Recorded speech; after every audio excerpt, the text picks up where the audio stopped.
ये कहानी एक ऐसे अद्भुत महापुरुष की है जो साधु भी थे और महायोद्धा भी, एक ऐसा ब्राह्मण जो अधर्म के सबसे बड़े संहारक बने, जिनकी तपस्या से भगवान भी प्रसन्न होते थे और जिनके क्रोध से बड़े बड़े अहंकारी राजाओं का अभिमान पल भर में चूर चूर हो जाता था। जी हाँ, ये कहानी है भगवान विष्णु के उस छठे अवतार की जो राम नाम से जन्मे, लेकिन धनुष नहीं परशुराम लेकर आए। और फिर पूरी दुनिया ने उन्हें जाना अमर, महान चिरंजीवी भगवान परशुराम के नाम से।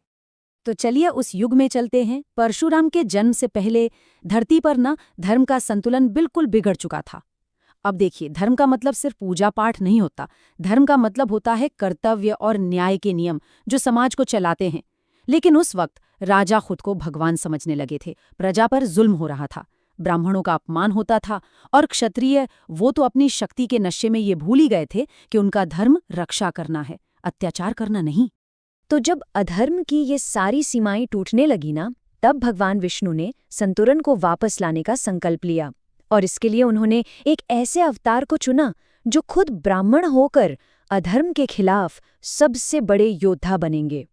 ऐसा अवतार जो शास्त्र यानी ज्ञान के मार्ग पर तो चलेगा, लेकिन धर्म की रक्षा के लिए, न्याय और कर्तव्य को बचाने के लिए शस्त्र उठाने से भी जरा सा पीछे नहीं हटेगा।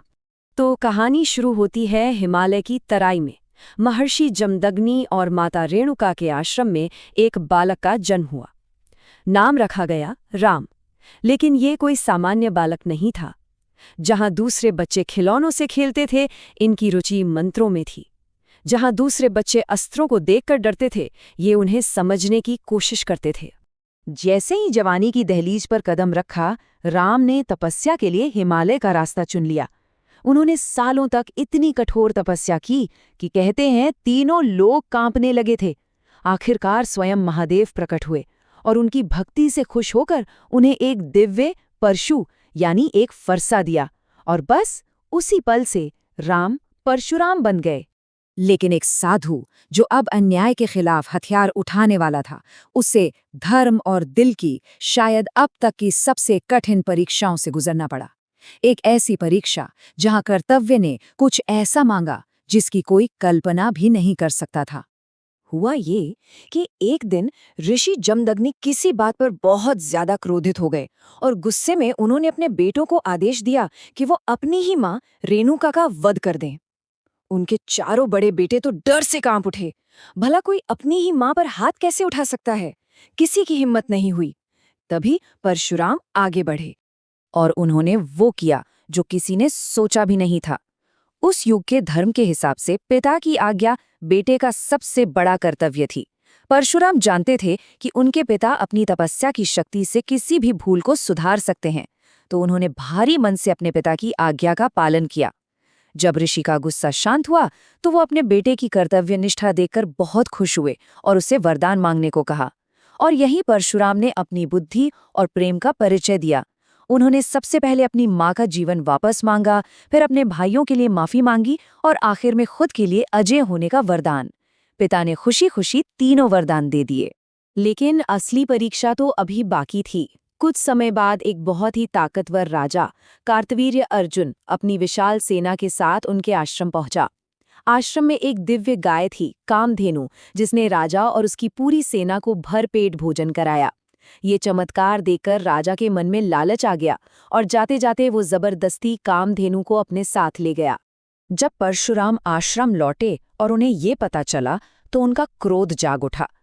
उन्होंने अकेले ही जाकर राजा को युद्ध में हरा दिया।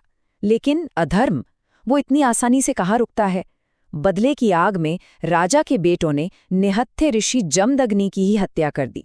अपने पिता का खून से सना हुआ शरीर देखकर परशुराम का दुख एक ज्वालामुखी की तरह फट पड़ा। उसी वक्त उन्होंने धरती को छूकर एक भयानक प्रतिज्ञा ली कि वो 21 बार इस धरती को अत्याचारी क्षत्रियों से खाली कर देंगे। और ये कोई निजी बदला नहीं था, ये अधर्म के खिलाफ एक खुला युद्ध था। जब उन विनाशकारी युद्धों का दौर खत्म हुआ तब परशुराम ने अपने हथियार रख दिए और महेंद्रगिरी पर्वत पर ध्यान में चले गए। वक्त के साथ दुनिया ने उनका एक दूसरा रूप भी देखा, गुरु का रूप। जिन्हें संसार ने अब तक संहारक के रूप में देखा था, अब वो ज्ञान का सागर बन चुके थे। पता है उनसे शिक्षा लेने कौन कौन आया? देवव्रत, जिन्हें आगे चलकर दुनिया ने भीष्म पितामह के नाम से जाना। उनके एक और शिष्य थे द्रोण, जो आगे चलकर पांडवों और कौरवों के गुरु बने। और फिर थे कर्ण, जिनकी वीरता और दानवीरता की तो मिसालें दी जाती हैं। इन सभी महान योद्धाओं को परशुराम ने ही तराशा था। परशुराम ने उन्हें सिर्फ शस्त्र चलाना नहीं सिखाया, नहीं, उन्होंने उन्हें युद्ध का दर्शन सिखाया, उसके नियम सिखाए और उसकी सीमाएं भी सिखाईं। उन्होंने सिखाया कि युद्ध जीतने से ज्यादा जरूरी है अपने वचन का पालन करना, और ये भी सिखाया कि असली शक्ति नियंत्रण में है। युद्ध तो खत्म हो गए, लेकिन एक अवतार का कर्तव्य वो कभी खत्म नहीं होता। परशुराम का संकल्प अमर था, और एक चिरंजीवी होने के नाते वो जानते थे कि उनका काम अभी पूरा नहीं हुआ है। युग बीतते गए। एक दिन जनकपुरी में शिवजी का महान धनुष टूट गया।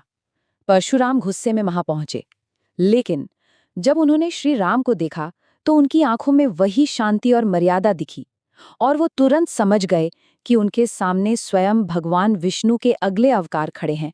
उन्होंने अपना दिव्य धनुष श्री राम को सौंप दिया। ये सिर्फ एक अस्त्र का नहीं, बल्कि एक युग की जिम्मेदारी का हस्तांतरण था। तो ये चिरंजीवी क्या है? चिरंजीवी का मतलब है एक अमर व्यक्ति, जिसे हमारे शास्त्रों के अनुसार कलयुग के अंत तक जीवित रहने का वरदान मिला है। तो परशुराम का सिर्फ शरीर नहीं, उनका संकल्प अमर है, और वो आज भी अपने आखिरी कर्तव्य का इंतजार कर रहे हैं। शास्त्र कहते हैं कि परशुराम आज भी महेंद्रगिरी पर्वत पर तपस्या कर रहे हैं। वो उस वक्त का इंतजार कर रहे हैं जब अधर्म अपनी चरम सीमा पर होगा, जब न्याय बिकेगा और सच का मजाक उड़ाया जाएगा। और कहते हैं वही समय होगा कल्कि के आने का, और उसी समय परशुराम जी फिर से प्रकट होंगे, कल्कि अवतार के गुरु बनकर। देखिए, परशुराम का जीवन हमें एक बहुत गहरा सबक सिखाता है, ये कि क्रोध अपने आप में बुरा नहीं है। बुरा होता है उसका कारण। जब गुस्सा स्वार्थ से आता है तो वो सब कुछ तबाह कर देता है, लेकिन जब वही गुस्सा धर्म की रक्षा के लिए उठता है तो वो समाज की रक्षा करता है। परशुराम की कहानी ये समझाती है कि हाँ, एक ही इंसान के अंदर असीम शांति और बेहिसाब साहस दोनों एक साथ रह सकते हैं। जिंदगी का सही रास्ता न तो सिर्फ युद्ध है और ना ही सिर्फ त्याग, बल्कि इन दोनों के बीच संतुलन बनाना है। जहां जरूरत हो वहां चुप रहना, और जहां जरूरत हो वहां शस्त्र उठाना। और शायद इसीलिए परशुराम का विचार आज भी जिंदा है।